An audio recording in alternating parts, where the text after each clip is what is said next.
अस्सलाम वालेकुम स्टूडेंट्स। इस सेशन में हम पंजाब यूनिवर्सिटी और सरगोदा यूनिवर्सिटी की बीए इंग्लिश की short story a passion in the desert discuss करेंगे। इस स्टोरी के दो इम्पोर्टेंट कैरेक्टर्स हैं। एक इनमें एक फ्रेंच सोल्जर है और दूसरा पैंथर है। ये दो important characters, let's see it's main points. Number one, A French soldier takes refuge in a cave during French attacks। जब फ्रेंच जो है 1846 में इजिप्ट पे अटैक कर रहे थे, तो वहां पे इजिप्शियन ने, जो इजिप्ट की आर्मी थी, उन्होंने फ्रांस का सोल्जर उसको कैप्चर किया हुआ था। तो ये फ्रेंच सोल्जर जो है वहां से भाग के, मौका पाके वहां से निकलता है, अपने साथ एक डैगर, एक खंजर लेता है, घोड़े पे सवार होता है और वहां से ये फरार हो जाता है। And he takes refuge in a cave during French attacks. और वो एक केव के अंदर, एक गार के अंदर जो है वो जाके पनाह लेता है। He spent his night in the cave and in the morning he saw a panther in the cave। रात उसने वहां पे गुजारी केव के अंदर, और सुबह जब सूरज की किरणें पड़ रही थी तो उसने एक आहट सी महसूस की और उससे कोई चमकती हुई चीजें जो है वो, मतलब आंखें जो है वो पैंथर की नजर आई। तो उसे बाद में पता चला कि ये तो एक पैंथर है, एक वाइल्ड, एक फियर्स एनिमल है, एक खौफनाक किस्म की ये जंगली जानवर है, शेरनी है, लाइनस है। अब वो वहां पे सहम जाता है और वो क्या करता है, इस खौफ को किस तरह वो हैंडल करता है। He started loving, taming and petting the panther। उसने पैंथर को प्यार करना शुरू कर दिया, उसके साथ अपनी अफेक्शन, मोहब्बत का इजहार किया। उसने जाके जो है उसको टैप करना, उसको पैंथर को थपकी देना शुरू किया। The panther gave positive response. अब देखें, जानवर है, जैसा हर एक्शन का एक रिएक्शन होता है, तो वो भी आगे उसके जवाब में जो है उसके साथ मोहब्बत का इजहार करती है, वो उसके साथ प्यार करने लग जाता है, तो वो इसमें बहल सहल जाते हैं। One day a bird entered. अब यहाँ पे ये जो है टर्निंग पॉइंट है इस शॉर्ट स्टोरी का, कि one day a bird entered the cave through a hole, कि एक सुराख में से कहीं से कोई परिंदा जो है वो गार के अंदर दाखिल हुआ। And the soldier advance toward it out of love. और सोल्जर जो है, जो वहां पे तनहा था, उस पैंथर के साथ रह रहा था, वो उसकी तरफ जो है वो बढ़ा। पैंथर की तरफ जो, सॉरी, बर्ड्स की तरफ जो है उसने एडवांस किया, उसकी तरफ बढ़ा, आउट ऑफ अफेक्शन, मोहब्बत शफकत की वजह से। It raise the sense of jealousy in the panther.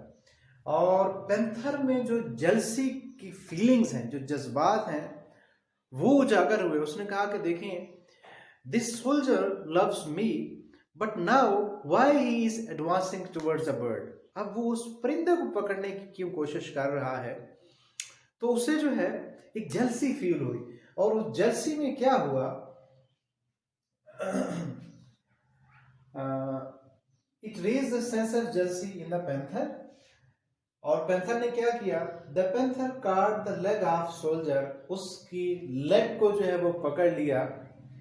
And he got feared, और वो इससे बड़ा खौफजदा हो गया। जो सोल्जर था, पहले से भी उसके दिल में, जब इस तरह का जानवर चाहे आप घर में भी रख ले, लेकिन वो जो एक खौफ होता है ना, वो जहन से नहीं जाता है, कि क्योंकि वो एक वाइल्ड एनिमल है, उसकी नेचर ही अलग है। तो खौफ तो पहले से उसके दिलो दिमाग में था। तो ही गॉट फियर्ड, वो बड़ा खौफजदा हो गया। Actually it was a misunderstanding, वो गलत फहमी का शिकार हुआ।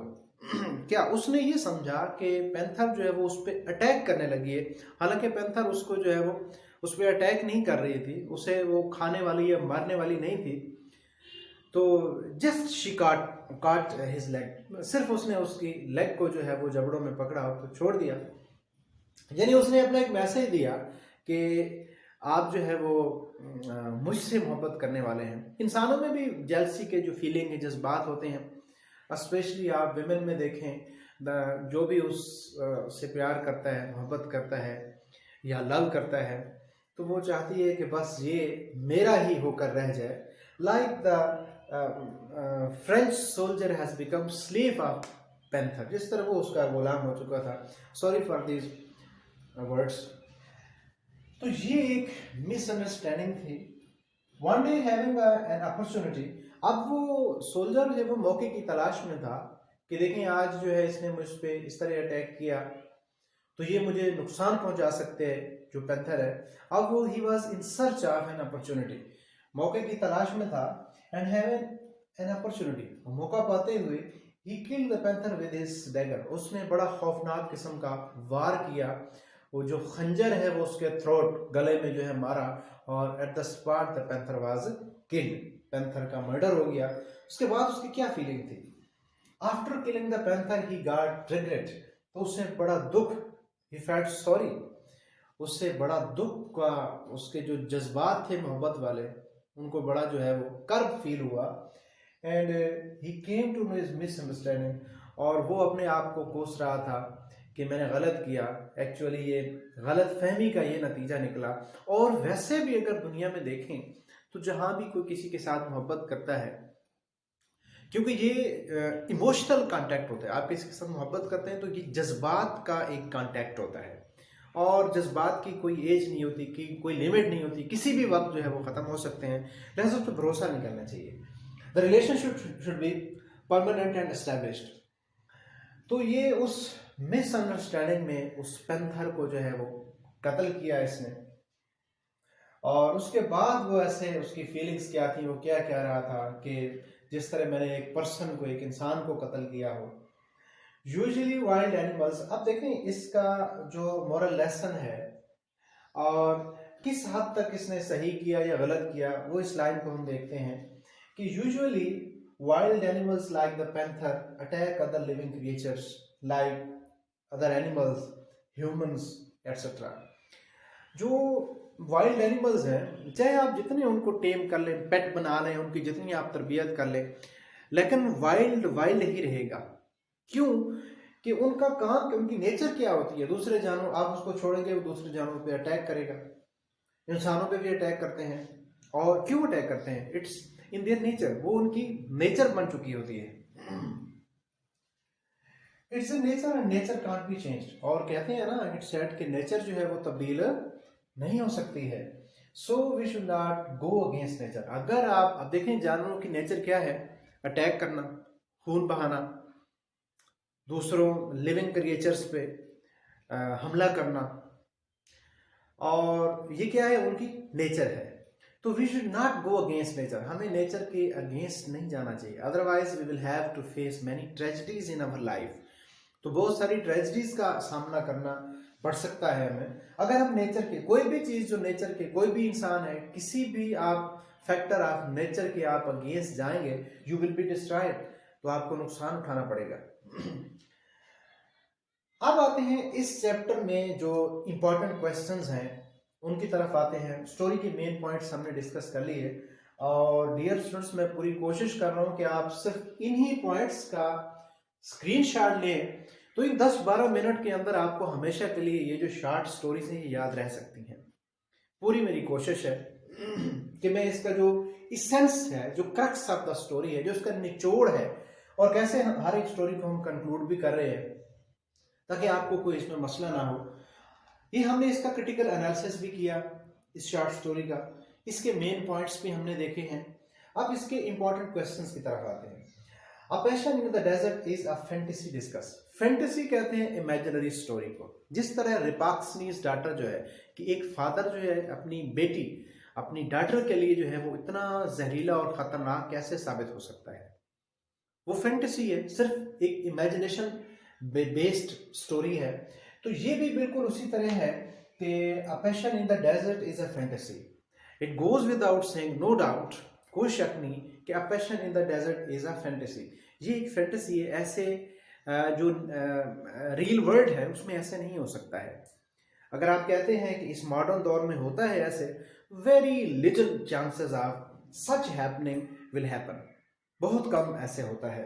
तो हम कह सकते हैं कि a passion in the desert is a fantasy, और उसका रिजल्ट भी आपने देखा, ये वाकई एक फैंटेसी है।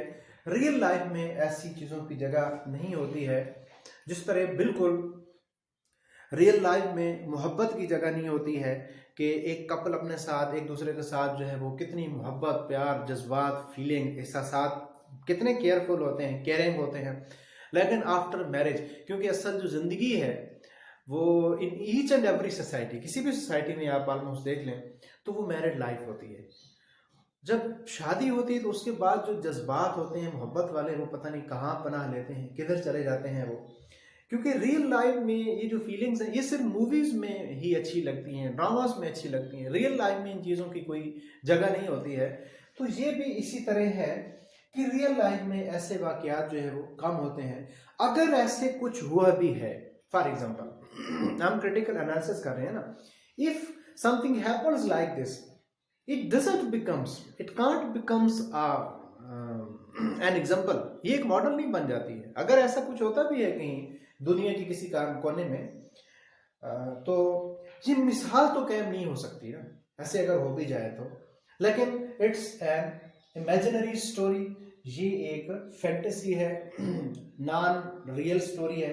दूसरा इसका इंपॉर्टेंट क्वेश्चन है कि it's the panther and not the soldier who wins in the trail of love. ये जो एक लव, एक पैशन स्टोरी है, एक इमोशनल कॉन्टेक्ट है between an animal, a wild animal, a beast and a human being who is French soldier। तो इसमें who is the winner of this trial, क्योंकि ये जो ट्रेल है, ये जो उनका एक कॉन्टेक्ट था, ये तो खत्म हो जाता है, ये वाकया तो तमाम हो जाता है इसी स्टोरी के साथ। तो इसमें who is the winner, who is the hero और हु इज द हेरोइन। तो इसमें जो विनर है वो कौन है? पैंथर है, क्योंकि पैंथर ने उस पर ट्रस्ट किया, इंसान पे, और इंसान ने उसके साथ क्या सलूक किया। देखें, पैंथर जो है वो वहीं पे रह रहा है, सो रहा है, जाग रहा है, अपना टाइम स्पेंड कर रहा है। क्या पैंथर ने उसको नुकसान पहुंचाया? क्या पैंथर जो है वो गलत फहमी का शिकार हुई? No, it's just the human being who commits the commitment of misunderstanding. ये सिर्फ इंसानों में ही इस तरह का खासा पाया जा सकता है, जानवरों में कम होता है। जानवर जब आपके खिलाफ होगा तो वो मुनाफकत नहीं करेगा, हिपोक्रेसी नहीं करेगा, वो कॉन्स्पिरेसी नहीं करेगा, वो डायरेक्ट अटैक करेगा। ये दो क्वेश्चन। इसके अलावा एक तीसरा क्वेश्चन अगर इसमें से हम देखें तो इसमें आयरनी वाला जो क्वेश्चन है, इंपॉर्टेंट क्वेश्चन है कि आयरनी कौन सी स्टेटमेंट किसे कहते हैं? आयरनी एक ऐसी पीस ऑफ राइटिंग होता है, एक ऐसी स्टेटमेंट होती है जिसमें जो रिजल्ट्स हैं वो आपकी जो एक्सपेक्टेशन है, जो उम्मीद है, उसके अपोजिट आते हैं रिजल्ट्स। अब इसमें देखें कि फ्रेंच सोल्जर जो है वो क्या एक्सपेक्ट कर रहा था कि panther would love her, love him always, forever जो है वो उसका बड़ा ख्याल रखेगी। लेकिन उसने उसकी टांग जब पकड़ी तो थी तो वो मिसअंडरस्टैंडिंग, लेकिन आयरनी क्रिएट हुई। और पैंथर जो है वो क्या सोच रही थी कि वो इंसान फ्रेंच सोल्जर, उसके साथ बहुत ज़्यादा अटैचमेंट है, बहुत ज़्यादा मोहब्बत है, वो कभी उसको कत्ल, क्योंकि दोनों जो हैं, देखिए इंसान जो है उस पर ट्रस्ट नहीं कर सकता है एक वाइल्ड, एक बीस्ट पे, तो वो जो जंगली दरिंदा है वो कैसे इंसान पे ट्रस्ट करेगा? नहीं करेगा। उसकी एक्सपेक्टेशन क्या थी कि फ्रेंच सोल्जर उसे कभी भी नुकसान नहीं पहुंचाएगा, लेकिन रिजल्ट्स उसके अपोजिट आते हैं। तो हम कह सकते हैं कि this short story is the best example of irony. I think आपको ये पॉइंट्स, मेन पॉइंट्स समझ आ गए।